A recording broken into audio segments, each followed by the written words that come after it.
All right, Nico, can you say, welcome to another episode of Healthy Births, Happy Babies? It's a happy episode. Happy babies.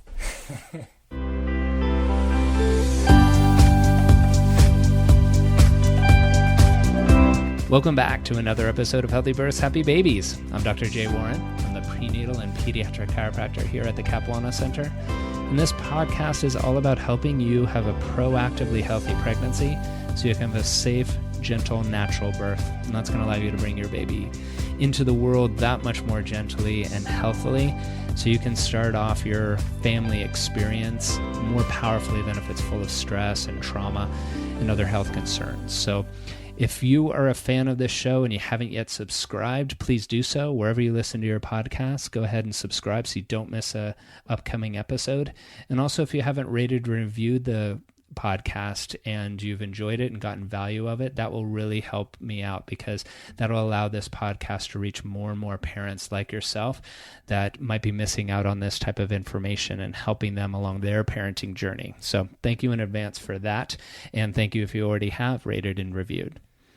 On the podcast today, I have Jen Varela back. She is a certified gentle sleep coach, and you might remember her from a previous episode when we were talking about how to get your baby to sleep through the night, one of our most downloaded episodes. It's in the top 10 for sure. She is back today to talk about toddler sleep issues. There's so much happening in our toddler's life. Neurologically, there's milestones they're hitting with language development and potty training. They might be starting preschool. There might even be another sibling, a new baby coming along. There's lots going on that can affect their sleep, and she's here to talk about all of those things and what you can do to help your kid transition easy into sleep and get the sleep they need and the sleep you need them to get as well. So before we switch over to that conversation, let me, as always, take a quick message, and then we'll get right back to it. Hi, it's Dr. J, and I am so excited to announce to you that my new online program is now available. It's called Connecting with Baby During Pregnancy, and what it's going to do is going to teach you methods proven by the latest research in pre- and perinatal psychology and epigenetics that are going to allow you to have not only a calmer and more relaxed pregnancy and to have a gentler, more natural birth, but on the other side of things, you're going to feel more confident as a mom, and you're going to be able to soothe your baby that much easier, because when you're able to bond with baby and connect right now during your pregnancy, it's only going to translate on the other side to just being that much more connected and be able to help them calm and soothe. It's a really important thing. So head on over to drj.warren.com/CWB, that's Connecting with Baby, and you can learn all about it.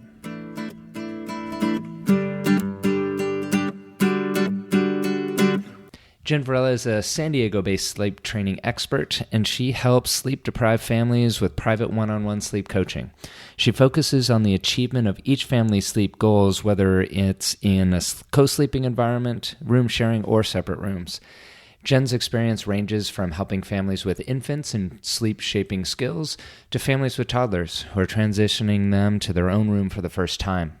She's herself is a mother of 2 children. She holds a bachelor's degree in human services with an emphasis in counseling, and she's a member of the International Association of Child Sleep Consultants. She's a certified sleep coach trained by Kim West, and another passion of hers is supporting moms who are struggling with postpartum mood disorders.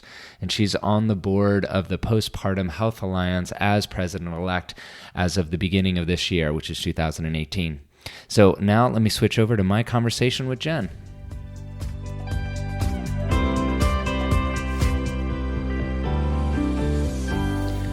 All right, Jen, welcome back to the podcast. Thanks for having me. I'm excited to be here. Yeah, well, we have some babies that have grown up and now they're toddlers and they need your help sleeping. So that's why you're back. And the parents too, right? So yes. It's definitely the parents that are requesting help, not the kiddos. The kiddos think they're doing just fine, right? Yeah. It's the parents that are needing help. And the first episode that we did together has been really, really well received. I appreciate you being on again because your episode's in the top 10 of our downloads. Wow. It's definitely a hot button of sleeping, as you know. Yeah. So Now we get to talk about the toddler world. Before we do, though, like Mhm. I read your bio, so people know all of your credentials and like. But tell us just before we start, like, how did you get interested in working with sleep-deprived families Right. and wanting to work with them? Yeah. With all this that sleep needs that they all have, right? So it really Yes. stemmed from my own personal struggle, I guess you could say. Um, Hmm. I had my little boy Zeb. He's now 14. And he is the quintessential alert baby. He is, where's the next party? Mr. FOMO, don't want to miss out. I mean, he literally came into the world that way.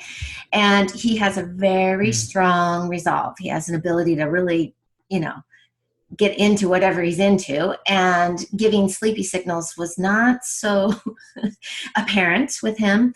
And then on top of that, I'm kind of a strange sleep coach because tears make my ears ring. I get lightheaded and feel physical pain. And so doing any kind of tear-based Hmm. crying out was just not an option for me.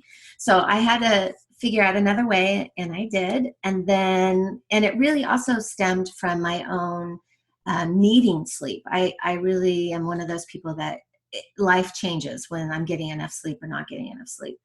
And so I figured out a way to do it and then realized there was a need. And I had friends saying, you should do this. And I'm like, what is this? Is there such a this as, sleep? And there was a gal in New England and in New Zealand and on the East Coast. So I'm like, all right, let's check it out. And so that was in 2010. And now I've worked with well over 500 families in one-on-one coaching, still learning all the time. My background with the human services counseling, fits hand in hand. So it's the best job in the world because when parents are getting sleep, life changes. And so it's so fun to get to stand in the gap and say, you know what, it's okay to love on your kids and you can have sleep too. Right. Well, and especially in those first few months, like things are so challenging. We talked some about that, but in this episode, there's a switchover now that happens with the toddlers. And so setting things up for a parent, like going into the toddler, like what are the Mm-hmm. changes that are going to happen with that kid that you want to be aware of before you even start? Okay, and forgive me that you broke out just a little bit at the beginning. So basically the question is before you even trying to change their associations that they have with sleep, that what do we do to set them up for success? Is that kind of the question? Yes, Okay. exactly. So well, I think, I would break that down into three things. The first one is just on a physical level, like how much sleep do they need? When is the right time for them to have sleep? So if you're going to work on, having good sleep hygiene, that's probably the first piece to consider. So, with toddlers, often they're still taking naps. Sometimes it's 2 naps, sometimes it's 1. And so if you look at the time that they're awake from their nap until bedtime sleep, there's usually 2 opportunities.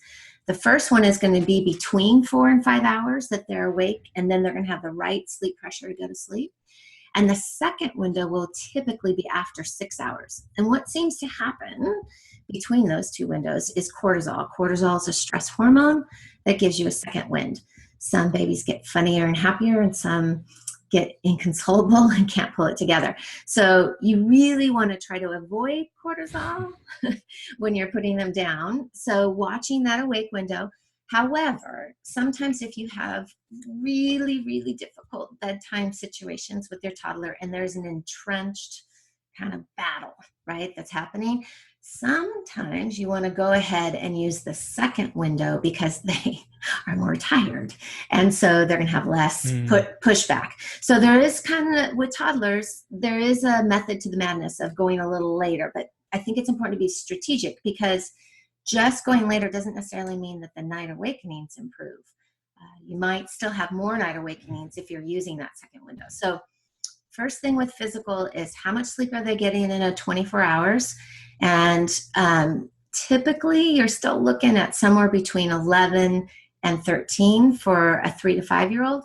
And from 1 to 2, you're looking at something between 11 and 14. So the National Sleep Foundation in 2015 released their numbers, and they said 10 to 13 for 3 to 5 years of age.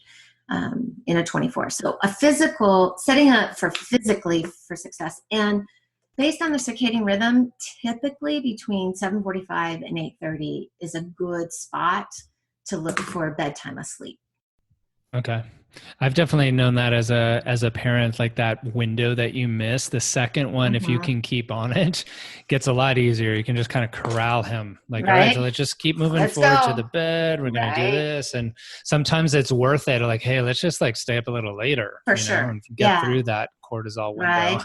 And then if you're because providing bedtime's that much easier. Right. And then if you're providing night support, maybe that's a good plan, right? Is use that second window to launch the new behavior, and then go back. Once things are resolved, you can go back to that more ideal window. That was the first piece. So basically, how much sleep they're getting in 24 hours so they're not overtired, and then decide which window you're going to use. So don't be in the dark with a little one who has cortisol. What's the point? Everybody's miserable, right? So do it before or do it after the 6-hour window. So knowing how much they need to sleep in these general guidelines, then like why do things change as a toddler? You know, why you think like, all right, if we work through some things as an infant, now like their sleep got wonky again. What happened to them? Yeah, what's going on? Well, it's the beautiful thing is that they're becoming more aware, right? So developmentally, there's all these lovely things that are happening. And so as much as we're delighted that our little ones are developing, it also has an effect on their sleep. So there's a couple prime ones to consider. One is the 18-month-old. It's usually linked to a language burst. And I find Dr. Harvey Karp's description of them as little cavemen as kind of funny. And so, because they're uncivilized, right? Well, I have to say, it's so amazing. Like if you instead of looking at them going, oh, they're just doing a toddler thing, and you actually like go, okay, here's this little person. What are they trying to tell me? They typically, even at 14 months, can understand so much. Like, go get the red truck, right? And they come back with the red truck. It's just they don't have the language to be able to express what they understand. So I try to look at what little ones are experiencing as much as I can from my own personal perspective. So if you went to a foreign country and you didn't understand anything, I mean, you understood everything that everyone was saying, but nobody understood you. As a full-grown woman, I might go, ugh, right? Well, that's what happens. They throw a little, and they go, oh, look at that. I just got mom and dad to change their answer, and I'm in charge, right? So every toddler wants to be in charge. But then they also go, oh, gosh, life is not so black and white as it once was, and now it's a little scary. And so then they get clingy. And so they do this like pendulum between I'm in charge and can I please climb right back into your lap again? And right. So they're still looking for us to regulate them. They don't have the ability to fully regulate themselves at this point, meaning when a lot of stress comes in to be able to calm themselves. They're still looking for their parent to provide some of that, right? But they are also really like exploring and stretching themselves. And so they need that reassurance. And they're spending a lot of time in REM sleep where they take that information and put it into long-term memory. So this is where you'll see these weird night awakenings coming because they're spending more time in REM. And, you know, they're also learn the skill to will themselves not to sleep. So you might get nap striking where they're like, oh no, I just really don't want to take a nap. And they really can keep themselves awake. Well, now they're overtired at bedtime and now bedtime's tossed, right? And now in the night awakenings, they're like, you know, oh, let's work on all those words. So at around 18 months, it can be earlier, you're going to see, quote unquote, a regression. And I'm not so like focused on the regression as I am focused on, yay, my child is developing and growing.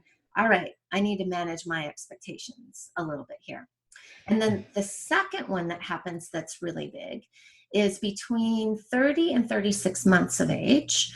So like 2.5 to 3, impulse control will kick in for them. And so this whole concept of ability to contain themselves or stay put, or the idea of time questions and concepts, aware questions and concepts.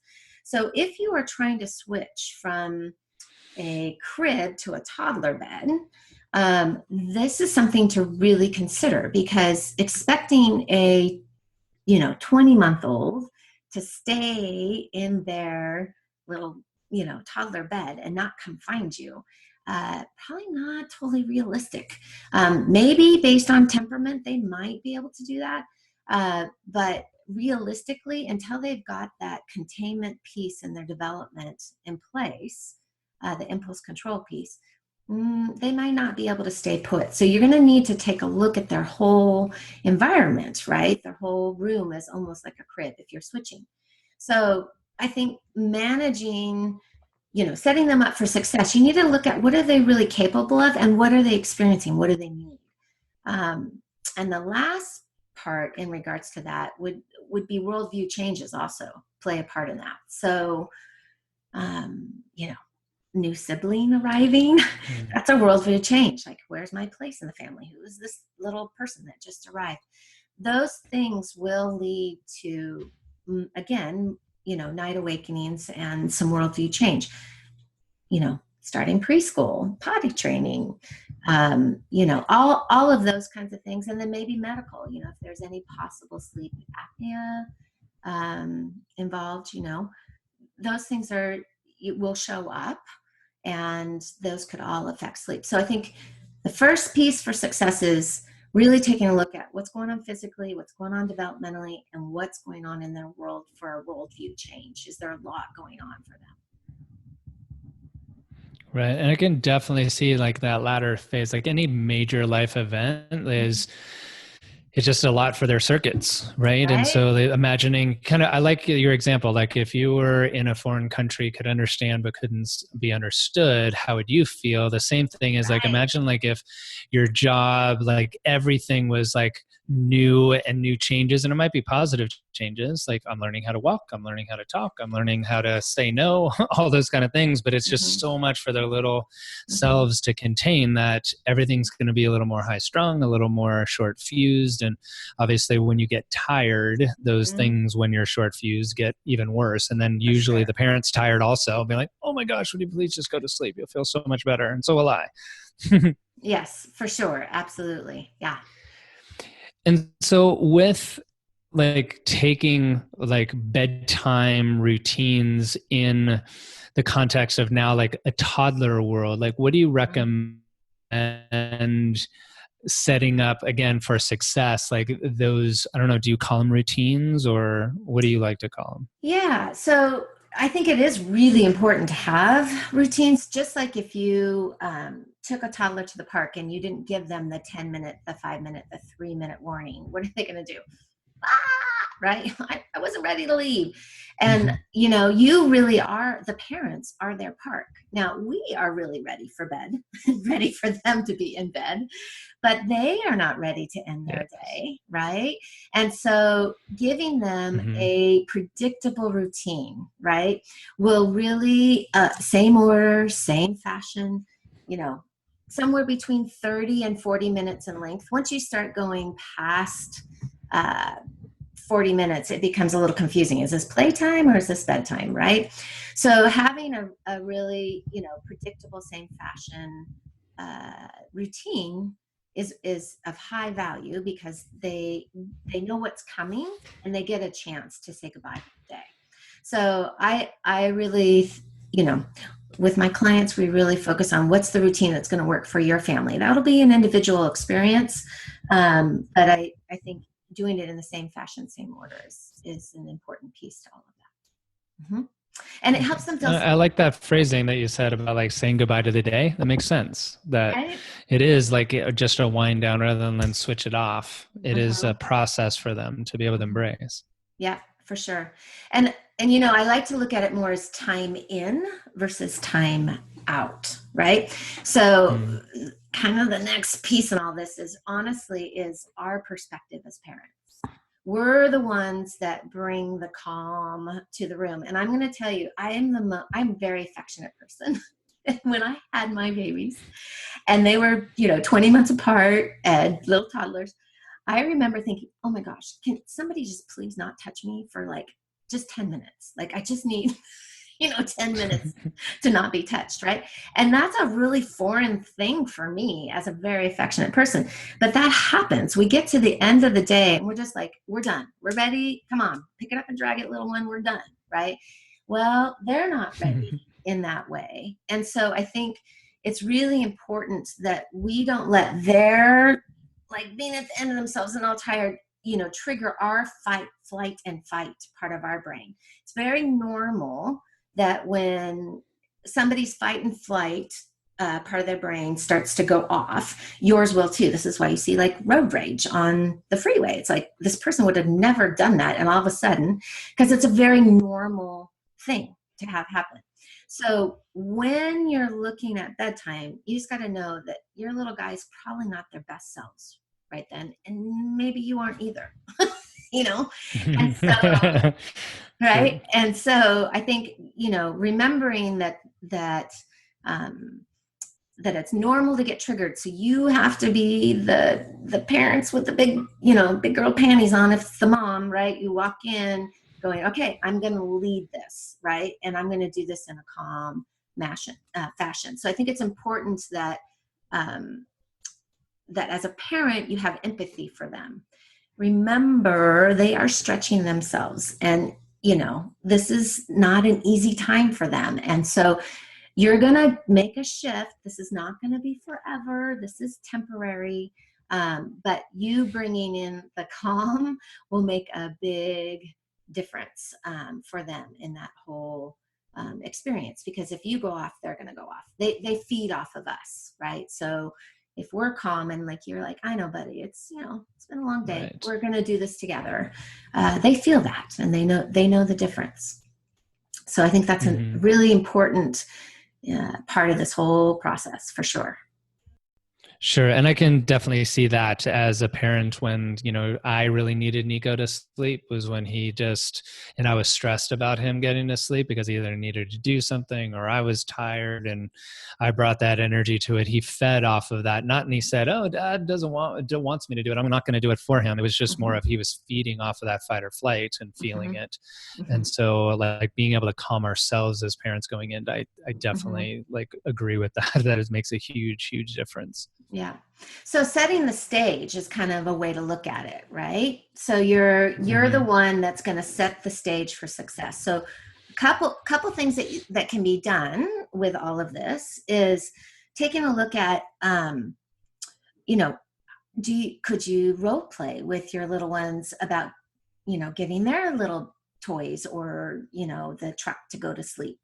And so role playing that little, teddy bear is safe and secure. Look at, oh, so sweet, So role playing with them being the one in charge, helping the other one to feel safe can really help them because they want to be in charge, right? It helps them feel like, yes, I can do this, right?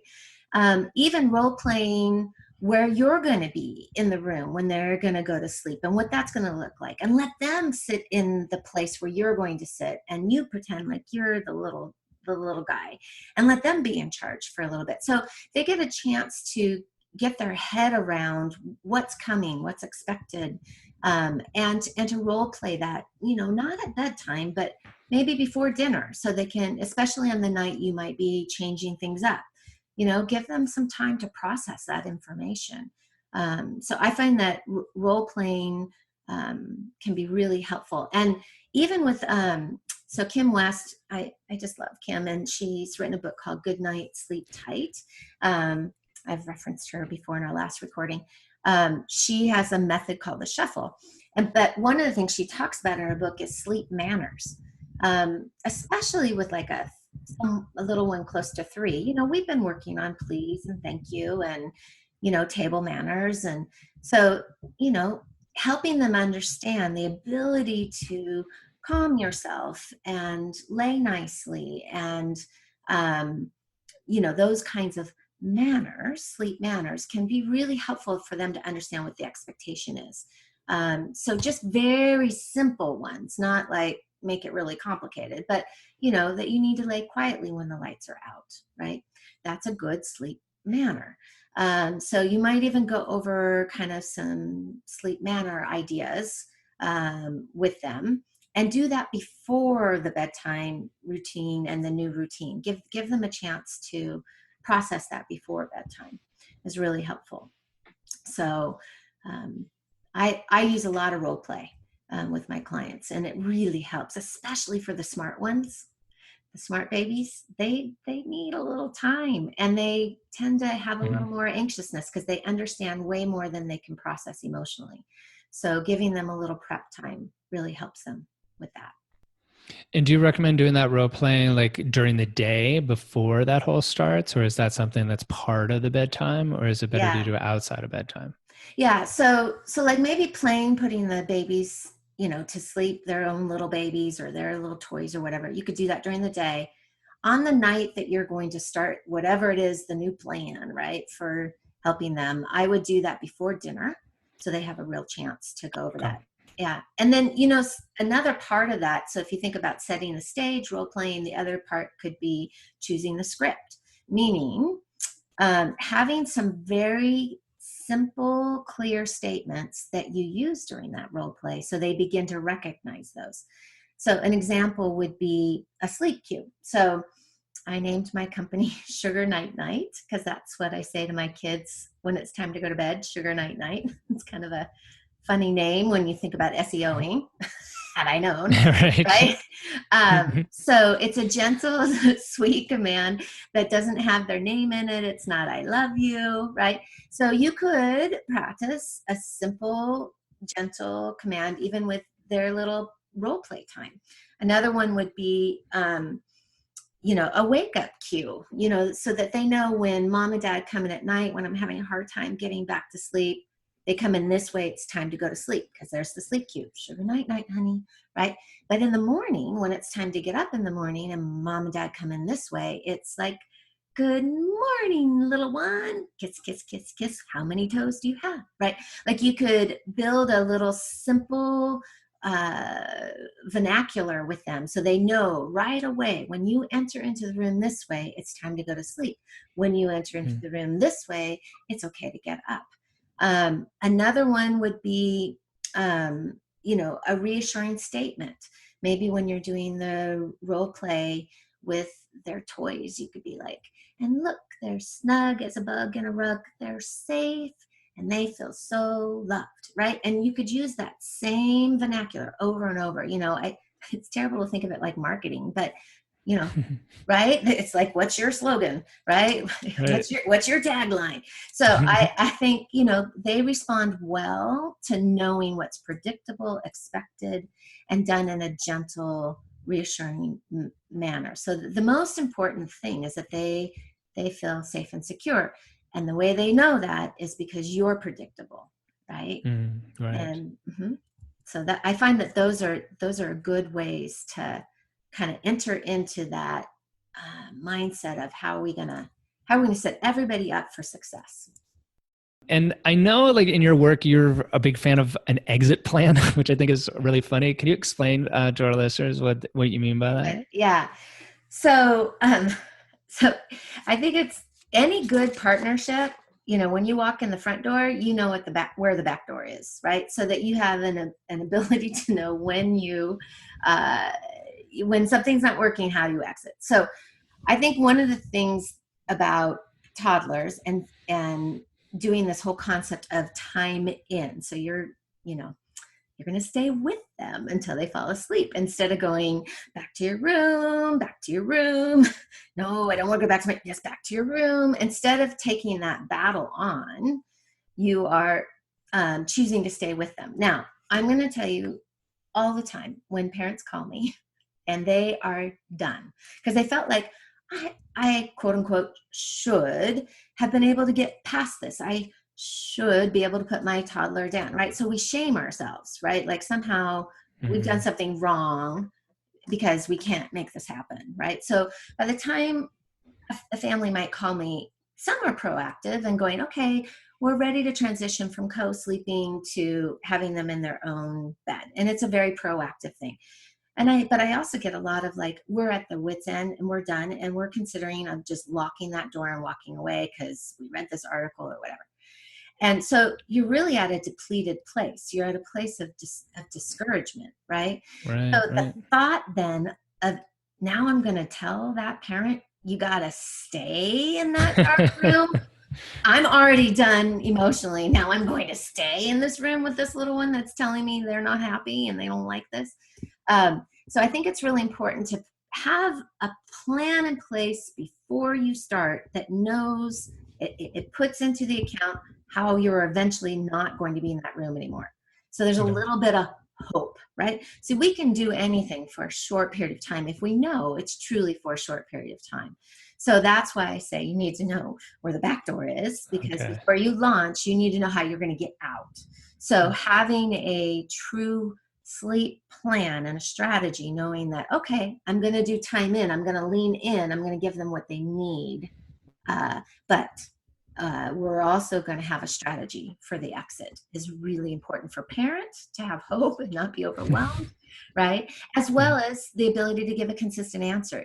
If you don't have a plan, you will not be consistent. There's just no way. So I really think a written plan makes all the difference. Right. So then you can, like, when you do have a night that doesn't go the way you expect or wanted to, you can stick to the plan rather than just, all right, that didn't work last night, let's try something else. Right. And then have whatever momentum you did have that just went sideways one night could be thrown out the door.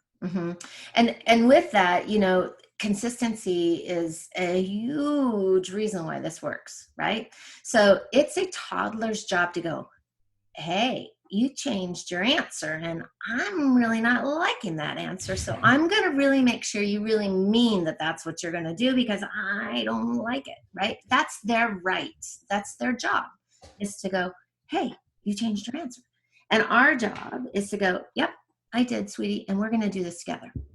And so because of their age, you can't sit down and have a logical conversation and go, and so now we're going to do this. And after that, then we'll do this, right? So how they're going to know is by you being consistent and gentle, but consistent, right? So I had a boss who used to call me a velvet covered brick. And I always thought that was a compliment personally. So, that you can have a very structured, soft touch, but if you kick it, well, yeah, it's going to hurt your toe. But you don't use that brick to cause any big, huge, you don't throw the brick, right? So if you think about what your answer is going to be, as simple as you can possibly make it and as consistent as you can possibly make it. So examples on that would be, what are the things that you can do that would be a concrete answer for them? So that they really know how things go. So when I talk about a toddler in a room and thinking of the whole room as a crib, having a gate on the door is a very concrete answer. You're in the room with them, so it's not you separating yourself from them initially with the gate, but they can yell at that gate all day long and that gate is not going to change its answer. So as many things as you can put in structurally that are consistent, because as parents, we're just inconsistent. That's just part of life, right? And so I wish I could say I was the perfect parent. I'm so not. So as much as you can put in that are concrete answers, I find that's really helpful and important in the process. So things like, is there a light that might turn on in the morning when it's time to get up? Because they can't read time. And if you're in a dark room at 6 a.m., but 6 a.m. as early as it is to me, it's still acceptable time to get up. Maybe not me personally, but so, having a light that turns on so they know, and that light's not going to wake them up if it's there's several products out there. I really think there's tons of great options out there. Then they know it's predictable. They can't yell at that light to get it to change its answer. It's going to be. So then you do positive reinforcement on that light. So when you're looking at this plan, look for it's usually the small little things that make the difference. And that's why writing it out and really making it clear. What's your bedtime routine? How long is it going to last? All right, you can lose 30 minutes at the end of the day so fast. It's not even funny, right? And then all of a sudden now you're doing lights out at cortisol, right? So Right. maybe writing out the evening schedule so that you know, okay, you know what, no matter what, we got to start this bedtime routine at this time. You know, having, you know, those kinds of things to consider. Who's going to launch this, right? The person that is probably most able to be home at that particular time, you know, for the next 3 weeks is probably the best person to launch with. Doesn't mean it's only them, but maybe to launch. And who does the child typically respond more quickly with? Maybe that parent is the one. Who's the parent who's less anxious about it all? Maybe you start with that parent. So you want to kind of look at, you know, who you're going to launch with. When are you going to start? Are you going to start when you're right in the middle of a work deadline? If you're a tax guy, do you really want to start in March before the tax deadline in April and you're the primary? Maybe not, right? Are you traveling in the next 3 weeks? Maybe not. So, you know, can we get everybody on the same page with, you know, your caretakers? And then, you know, like, you know, what method are you going to use? And that's where I personally like the shuffle, because it's a very strategic method where you stay with the child till they fall asleep and you move position. So you start next to the bed. And once they've resolved on that with very little touch, then you move to the middle of the room, sitting in the middle of the room as they fall asleep. And as that resolves, then you move to the doorway and then you move to the other side of the door. All through those positions, you're providing vocal support. So you're letting them know, I'm here. Now, I have to tell you, it's really funny, kind of funny stories. I've had little ones that go. So when I say vocal support, I mean, you're saying the sleep cue, sugar, you know, sugar night night, shh, right? Because if you close your eye, if they close their eyes and they can hear you, then they know you're still there. If you're silent, they're going to stare at you and fight sleep because they want to make sure you aren't leaving. So you can't sneak out. There's no sneaking. This is a very direct answer, but you're providing vocal support. So there have been little ones that are like, you know, mom's shushing. And the little one goes, no shush, mama, no shush. Right? Because it's almost like they're like, oh, I know what you're doing. So I will say use human sounds. So sniffing, yawning, clearing your throat, wiggling in your chair. I have one dad who pops his knuckles, right? So it's providing that sound so they can relax because they know where you are. Okay.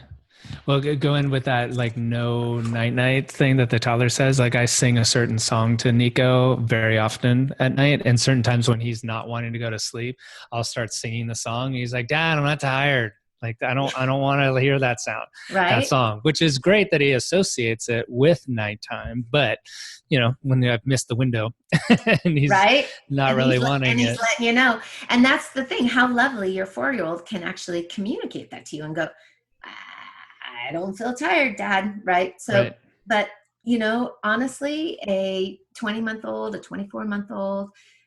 They probably feel the same thing, but they can't communicate that in that same way, right? So that's where watching on that physical need, watching that window and watching for that sweet spot. Where's the best sleep pressure for them where it's not a battle? And so you want to use that window when you're launching a new answer. So Jen, thank you so much for all of this. It's been really, really helpful. Tell us, tell the listeners how they can get in touch with you and, you know, do possibly some consultation work if they're having challenges. Yes. Well, I am at sugarnightnight.com. That little cue that I give my kids. So www.sugar, and that's NIGHT.com. In my calendar, you can see when I'm offering workshops, and I'm starting to offer online workshops now. So I have clients all over the country and in other countries. So you can take a look at workshops, and you can also look at services to, you know, take a look at my different sleep plans. But I'm always happy to do a call to assess if you really need coaching, because sometimes you just need a few tips, and I'd be happy to, you know, do a call on my hourly rate. And if we just talk for 10 minutes, I'll only charge you for 10 minutes. And then sometimes it's really makes sense to actually do one-on-one coaching. So I'm very accessible through the website that way. Yeah. Okay, great. Well, I'll make sure that's all in the show notes and on the page that we include. So Jen, like what's the major take home you want to have the parents of our toddlers out there listening to leave our conversation with? Yeah, there's hope. There's hope. It's not too late, right? And I've worked with some really strong, resolved little toddlers who are very clear about what's going on, and they shift. So, it's not all is lost, and you can do that in a gentle way. So there is definitely hope, and it can be done. Good, and it's not too late, right? Nope, not too late. Good. Good. And what about for the little babies listening? Maybe the toddler that needs a little help with things. What would you like to whisper to their little ear? Yeah, that they're precious and they're loved, and their parents are listening to them. So, they are being listened to. And this is not about you have to do this all by yourself. Your parents are going to help you. It's going to be okay. That's sweet. Well, to Jen, again, thank you for being back. I really appreciate it. I'd love to have you back for the conversation with other times if you're open to it. You bet. I'd be happy to come. Thank you for joining us today. For more information about this episode and other natural childbirth and parenting topics, please visit us at capwellnesscenter.com or message us on our Facebook page with any questions you might have. We here at the Cap Wellness Center look forward to helping you and your family be as happy and healthy as you can be.